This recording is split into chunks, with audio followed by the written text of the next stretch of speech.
For more on this, we're joined now by Gregory M. Vecchi. He's a retired FBI negotiator who's also served as chief of the FBI Behavioral Science Unit. Thanks so much for being with us, sir. Thank you for having me. So, as you know, the Guthrie family tells their mother's captor in that video that they've received the message, that they're willing to pay. The tone is even more somber than it was in the previous video. The previous video was emotional. They were crying, they were calling mama, mommy. But in this one, it seems like it's, and maybe I'm wrong here, but it's all business. They are saying to whoever has their mother, we're ready to pay. Enough. Yeah. Bring her home. What did you make of it? Well, it's interesting you bring up business because a true ransom kidnapping is a very rational and instrumental-based business deal. This isn't, any sort of like a grievance or really emotional. This is rational. They want money, assuming it is a true ransom case. I have some, questions about whether or not it is that I could speak to if you like. But the bottom line is a ransom kidnapping is a business deal. The person is taken hostage or they're kidnapped. They are used as property, as leverage in order to get a ransom. And if the ransom isn't paid, then there's usually some sort of threat of harm to that victim. So, Gregory, what are the questions you have about whether this is a legitimate ransom case? Well, a couple things. It doesn't fit a rational, instrumental, financial-based motivation to me. If so, it wouldn't be public.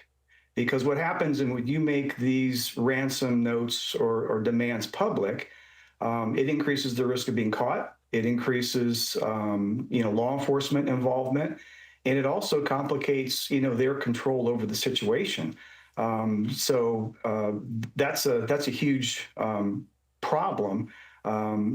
They're almost always private negotiations between the family and the offender or the kidnapper. And the last thing you want in this type of a case is to have law enforcement or the public getting in your way. I think there might be some other motivations. So Greg, what happens if, wouldn't you think that if you're going to take the trouble to send the ransom note, that you have an intention, and this is, again, I'm asking you to, give us a sense from your years as an FBI agent, that you have an intention, once the demands are met in that letter, to release the victim? And the second part of that question is, what happens if we get past the 5 p.m. deadline and nothing happens? What does that tell you?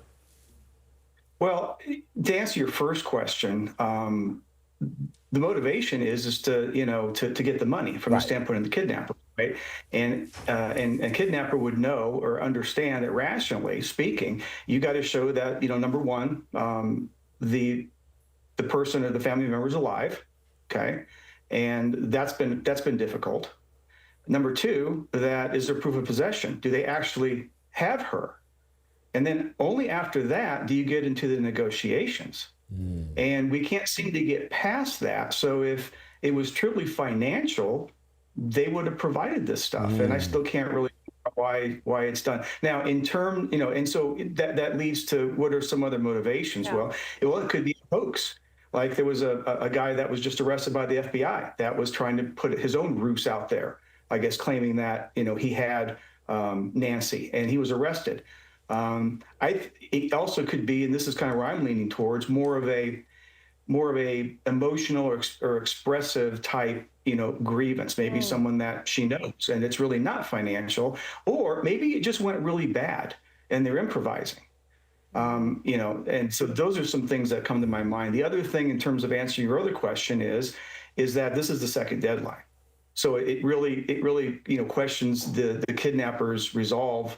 To hurt her, or rather, maybe she's already not with us or something like that. I have no information on that. But when one of the key strategies as a negotiator when you're working kidnappings is to talk through a deadline, because a deadline is no more than the demand with a time frame. And the more deadlines that you talk through, the more control you get in terms of law enforcement as far as a case. And so we've already had that. So that's other. The other thing that also, last thing I'll say on that is that they weren't really clear. They just say some dire circumstance is going to happen. In a real serious kidnapping, they're going to specifically say things like, we're going to cut off a body part, or we're going to kill her. I thought that language is very kind of nebulous. So those are just some thoughts. Wow. All right. Gregory Vecchi, thank you for some really insightful information there for us.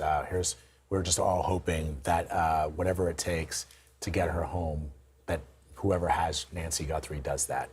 Gregory Vecchi, thank you very much.